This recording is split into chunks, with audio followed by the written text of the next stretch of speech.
तो हेलो दोस्तों, स्वागत है आप लोग का एक और वीडियो में। हम लोग पढ़ रहे थे जल संसाधन। हमारा जल संसाधन पूरा चैप्टर समाप्त हो चुका है। तो आज हम पढ़ेंगे जल संसाधन से जुड़े हुए कुछ मोस्ट इंपॉर्टेंट क्वेश्चन जो जल संसाधन में आने की संभावना है। पहले हम देखेंगे बहुविकल्पीय प्रश्न। क्या देखेंगे? बहुविकल्पीय प्रश्न जो पेपर में आने की 100% संभावना, ध्यान रखिएगा। तो उसको चलते हुए पहले हम देखते हैं 11वीं शताब्दी में कौन सी झील अपने समय की सबसे बड़ी झील है। तो क्वेश्चन हमारा 11वीं शताब्दी में बनी झील, 11वीं शताब्दी में बनी कौन सी झील अपने समय की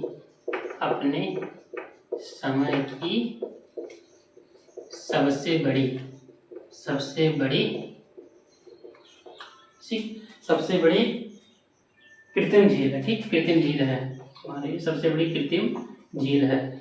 तो आंसर आप लोग कमेंट में दीजिए, बताइए कौन सा झील है। तो आप लोग को बताया गया था कौन सा? भोपाल झील। कौन सा? भोपाल झील। तो भोपाल झील हमारे समय की सबसे बड़ी कृत्रिम झील है। भोपाल झील कौन सी झील? भोपाल झील हमारे समय की सबसे बड़ी कृत्रिम झील है। पहला हो गया, ये हो गया पहला आंसर। अब दूसरे की तरफ पढ़ते हैं। हमारा दूसरा क्वेश्चन कौन सा है? क्वेश्चन नंबर दूसरा जो हमारा है, दिल्ली के श्री पोर्ट हौज खास नाम से विशिष्ट तालाब किस राजा ने बनवाया था? दिल्ली के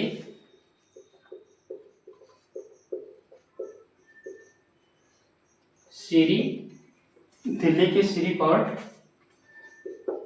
में हौज खास नामक तालाब, ठीक, तालाब किसने बनवाया था?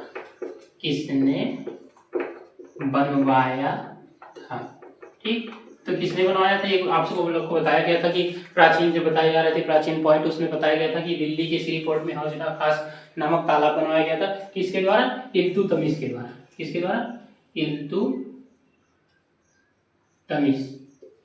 इल्तुतमिश के द्वारा बनाया गया था। ठीक, अगला हम क्वेश्चन देखते हैं जो हमारा तीसरा है। हमारा दूसरा क्वेश्चन हो गया। अगला हम देखते हैं, प्राचीन काल में उत्कृष्ट सिंचाई तंत्र के लिए प्रसिद्ध नागार्जुन कोंडा किस राज्य में है? प्राचीन काल में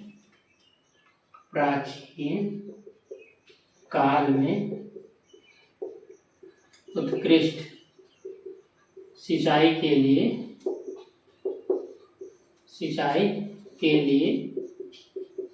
प्रयुक्त नागार्जुन कोंडा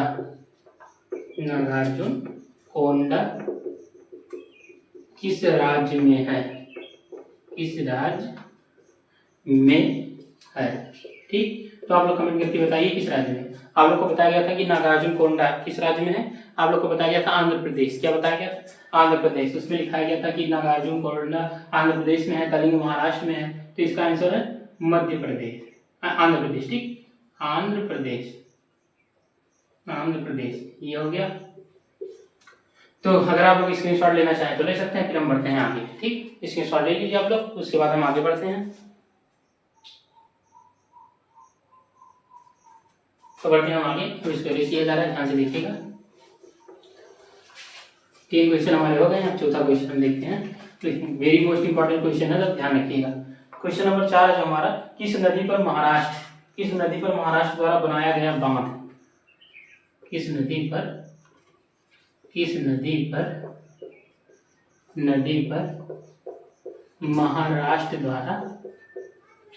महाराष्ट्र द्वारा बनाया गया बांध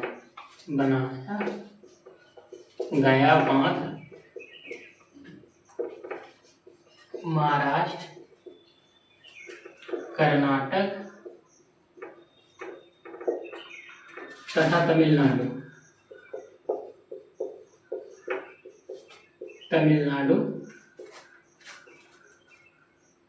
तमिलनाडु के बीच जल विवाद का कारण है। यहाँ तमिलनाडु में आंध्र प्रदेश के बीच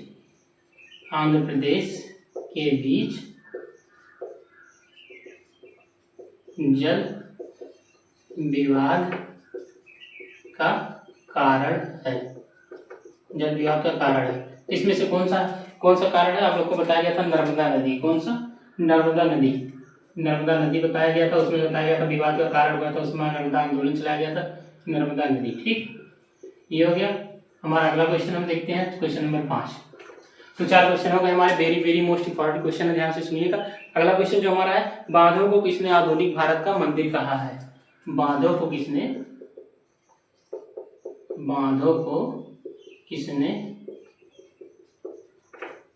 आधुनिक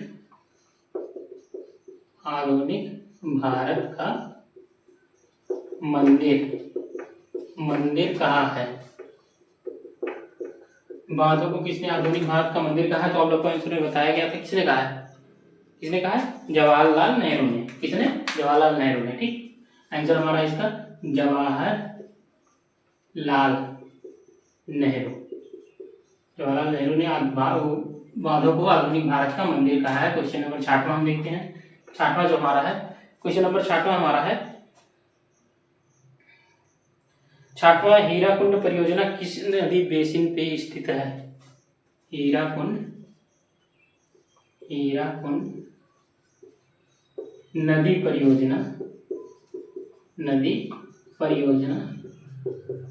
किस नदी बेसिन पर स्थित है? किस नदी बेसिन पर स्थित है? ये हो गया हमारा अगला प्रश्न। ये है हीराकुंड नदी परियोजना किस नदी बेसिन पर स्थित है? तो आप लोग को आंसर बताना है, क्या होगा? आंसर होगा इसका महानदी। किस पर? महानदी पर। ठीक, तो ये महानदी कहाँ पर स्थित है? महानदी। अगला क्वेश्चन हम देखते हैं हमारा जो 7वां नंबर क्वेश्चन है, क्वेश्चन नंबर 7। क्वेश्चन नंबर जो 7 हमारा 7 है, अचानक बाढ़ के लिए कुख्यात दामोदर नदी को किस राज्य का शव कहा जाता है? मतलब सीधी बात हम देखते हैं कि दामोदर नदी को किस राज्य का शव कहा जाता है? दामोदर नदी को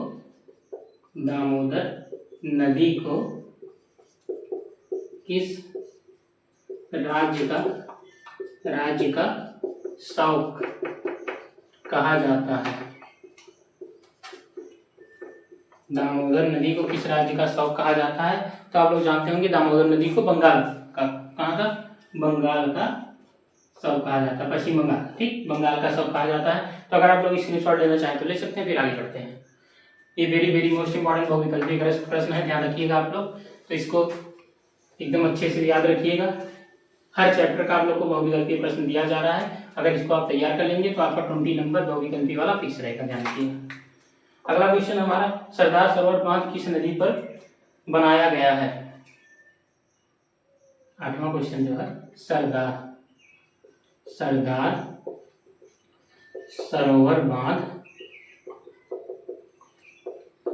किस नदी पर बनाया गया है? तो आप लोग को बताया गया था सरदार सरोवर बांध किस नदी पर है? नर्मदा नदी पर। किस नदी पर? नर्मदा नदी। ठीक, आंसर हमारा है नर्मदा नदी। किस नदी पर है? तो नर्मदा नदी पर बनाया गया सरदार सरोवर बांध। ये हो गया हमारा अगला आंसर। आगे हम बढ़ते हैं, 9वां क्वेश्चन देखते हैं। क्वेश्चन नंबर जो 9 है हमारा, टिहरी बांध किन नदियों के संगम पर बना है? टिहरी बांध किन नदियों के? टिहरी बांध किन नदियों के संगम पर बना है? किन नदियों के संगम पर बना है? टिहरी बांध किन नदियों के संगम पर बना है भैया? तो टिहरी बांध जो हमारा बना हुआ है भागीरथी और वीलांगना, किसके नदी को? किन नदियों के संगम पर है? भागीरथी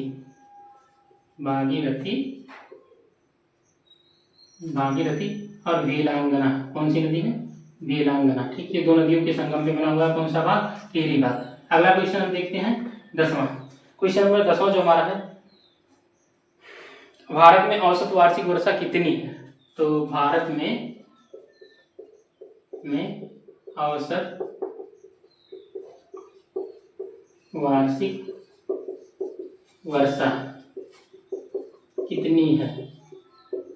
भारत में औसत वार्षिक वर्षा कितनी है? तो भारत में औसत वार्षिक वर्षा भैया है वर्तमान में जो है 118 सेंटीमीटर है। ठीक, सेंटीमीटर, लेकिन कहीं कहीं दिया हुआ है 10th के बुक में 114 सेंटीमीटर। तो ये ध्यान रखिएगा दोनों आप लोग, ये 118 अगर ऑप्शन में है तो लगाइएगा, अगर नहीं है तो 14 है तो 14 लगा दीजिए, दोनों है तो 18 को लगाइएगा, कंफर्म वही है। ठीक, ये सही जाता है। ठीक, तो हमारा ये बहुविकल्पीय प्रश्न होगा। अब हम बढ़ेंगे अपने लघु उत्तरीय प्रश्न की तरफ। तो आप लोग अगर स्क्रीनशॉट लेना चाहे तो ले सकते हैं, फिर हम बढ़ते हैं लघु उत्तरीय प्रश्न की तरफ। तो अगर स्क्रीनशॉट हो गया तो आगे बढ़ते हैं।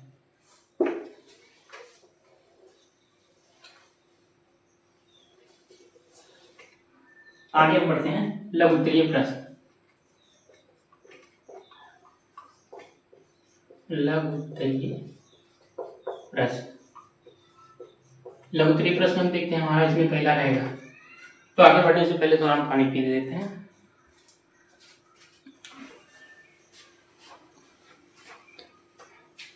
तो आगे बढ़ते हैं हमारा लघु उत्तरीय प्रश्न पर। क्वेश्चन नंबर पहला जो हमारा इसमें है, नर्मदा बचाओ आंदोलन पर टिप्पणी लिखिए। नर्मदा बचाओ आंदोलन पर आंदोलन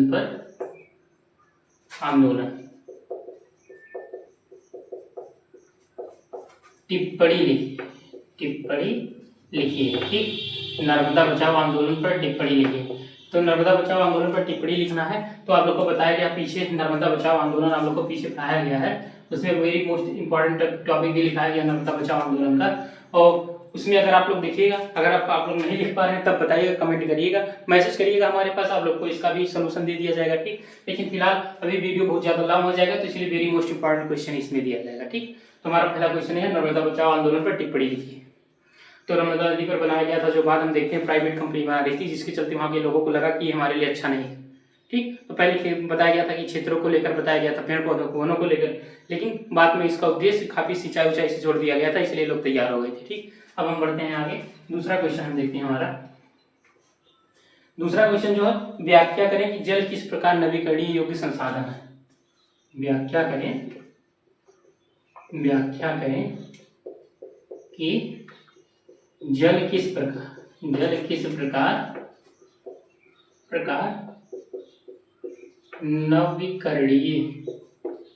नवीकरणीय योग्य साधन है। तो व्याख्या करना है किसका, कि जल नवीकरणीय संसाधन है क्यों। ठीक, तो इसके बारे में आप लोग लिख सकते हैं अच्छे से, क्योंकि जानते हैं जल का दोबारा उपयोग किया जा सकता है, ये सब लिखना है। ठीक, तो उसके बारे में हम लिख सकते हैं, बहुत ज्यादा दिक्कत नहीं होगा लिखने में। तो व्याख्या कीजिए जल किस प्रकार नवीकरणीय संसाधन है, दूसरा मोस्ट इंपॉर्टेंट क्वेश्चन है। तीसरा जो हमारा मोस्ट इंपॉर्टेंट क्वेश्चन है, जल दुर्लभता क्या है और इसके मुख्य कारण क्या है। जल दुर्लभता क्या है, इसके मुख्य कारण क्या है। मुख्य कारण क्या है। ठीक, इसको भी आप लोग लिख सकते हैं। जल दुर्लभता अच्छे से लिखा गया, उसके कारण भी लिखा पढ़ाया गया अच्छे से। अगला जो हमारा क्वेश्चन है, क्वेश्चन नंबर 4 जो हमारा है, बहुउद्देशीय परियोजना से होने वाले लाभ और हानियों की तुलना कीजिए। ये आपको अच्छे से लिखाया गया है। बहुउद्देशीय नदी परियोजना से होने वाले लाभ और हानियों की तुलना कीजिए। ये हमारा वेरी मोस्ट इंपॉर्टेंट क्वेश्चन है, ध्यान रखिएगा। तुलना कीजिए। 4 क्वेश्चन हमारे हो गए, 4 क्वेश्चन हमारे वेरी मोस्ट इंपॉर्टेंट हो गए। अगला हमारा जो क्वेश्चन है कि दुनिया में निकट भविष्य में जल संकट की आशंका क्यों जताई जा रही है। अगला क्वेश्चन है, दुनिया में निकट भविष्य में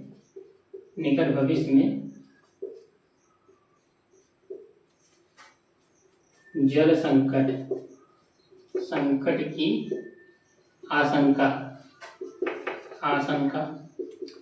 क्यों जताई जा रही है। तो आप लोग को जो पढ़ाया गया था जल संसाधन, तो उसमें बताया गया था कि हमारे पास जल कितना है 100%, उसमें से जो आंकड़ा निकाला गया था 100% में से जल का आंकड़ा, तो उसमें से कहा गया था हमारे पास केवल 96.5% समुद्र जल है और 2.5% केवल पीने योग्य जल है, ये बताया गया था। इसमें से हमारे पास केवल 70% हिम के फॉर्म में और 30% पीने योग्य जो भूमि में रहता है। इसी का कारण यही जल धीरे धीरे खत्म हो रहा है। जो 30% जल है धीरे धीरे क्या हो रहा है, कम हो रहा है, जिसके कारण पीने वाले पानी की समस्या पैदा हो रही है। तो यही सब इसमें लिखना, आशंका क्यों जताई जा रही है। ठीक, तो ये हमारा हो गया लघु उत्तरीय वेरी मोस्ट इंपॉर्टेंट क्वेश्चन। अब हम बढ़ेंगे दीर्घ उत्तरीय क्वेश्चन की तरफ। उसके पहले अगर आप लोग स्क्रीनशॉट लेना चाहें तो ले सकते हैं। तो अब बढ़ते हैं आगे।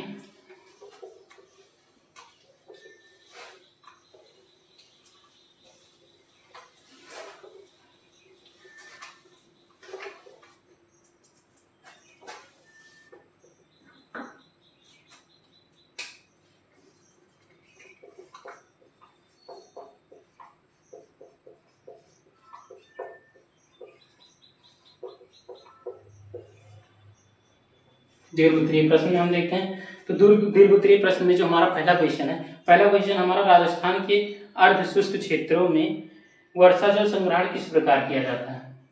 राजस्थान के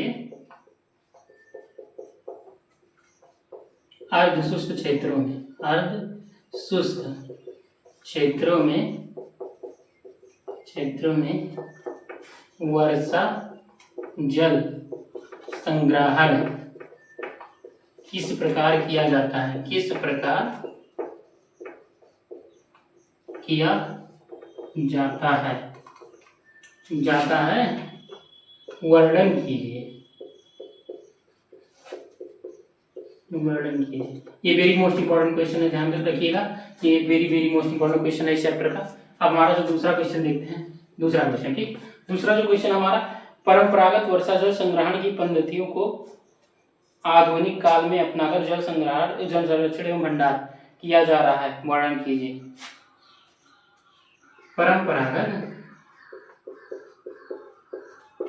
परंपरागत वर्षा जल संग्रहण की विधियों, वर्षा जल संग्रहण की विधियों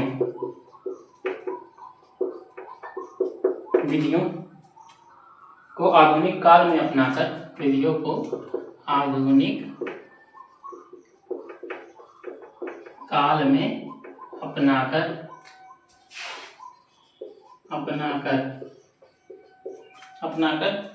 जल संरक्षण का भंडार, अपनाकर जल संरक्षण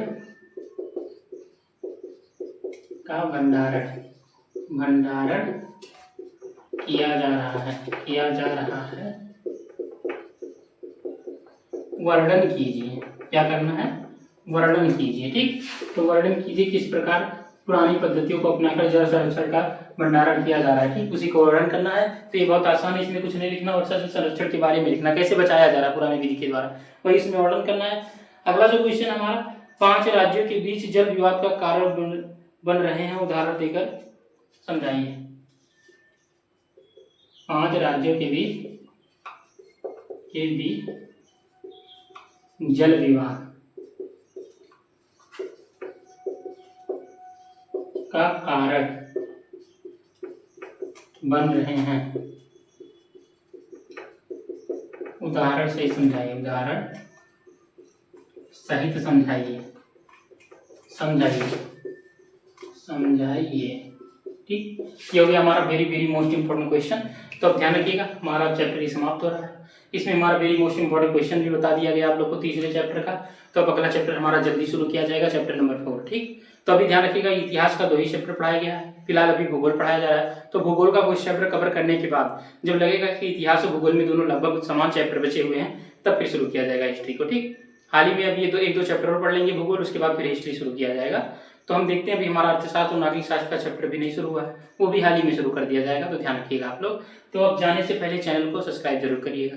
अगर वीडियो देख रहे हैं अच्छा लगे, थोड़ा भी अच्छा लगे, तो क्या करें, लाइक जरूर करें। और इसमें अगर कोई चीज़ डाउट है या कोई चीज़ ना समझ में आया हो तो कमेंट करिए, कि अगर इसका आंसर चाहिए तो भी कमेंट करिए कि सर हमको आंसर चाहिए इसका, तो आंसर PDF भी दे दिया जाएगा आप लोग को, ठीक। तो इसके लिए क्या करना पड़ेगा, सब्सक्राइब करना पड़ेगा, जिससे कि आप लोग के पास नोटिफिकेशन हमेशा जाता रहे। तो ये ध्यान रखना है, चैनल को सब्सक्राइब जरूर करना है, क्योंकि जो बच्चे हैं जिनके पास दिक्कत है, इधर उधर पढ़ नहीं पा रहे हैं, तो उनके लिए ये सुविधा है। और उनको हम हर सब्जेक्ट का नोट्स देंगे।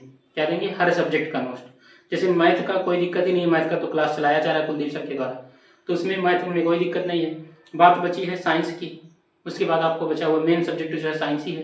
तो साइंस में जो दिक्कत है उसमें भी बता दिया जाएगा। लास्ट में आप लोगों को प्राविधिक कला, ठीक, उसका भी कुछ इंपॉर्टेंट क्वेश्चन दिया जाएगा, जो हमारे हर एक सब्जेक्ट का दिया जाएगा, ध्यान रखिएगा। वेरी मोस्ट इंपॉर्टेंट क्वेश्चन आप लोग को जल्दी अक्टूबर तक शुरू कर दिया जाएगा। Very very most important question सभी चैप्टरों से रिलेटेड या सभी सब्जेक्टों से रिलेटेड अपलोड करने के लिए, ठीक। तो ध्यान रखिएगा, चैनल को सब्सक्राइब जरूर करिएगा और जरूरत कुछ हो तो नीचे दिए गए व्हाट्सएप नंबर पर मैसेज जरूर करिए, ठीक। मिलते हैं नेक्स्ट वीडियो में।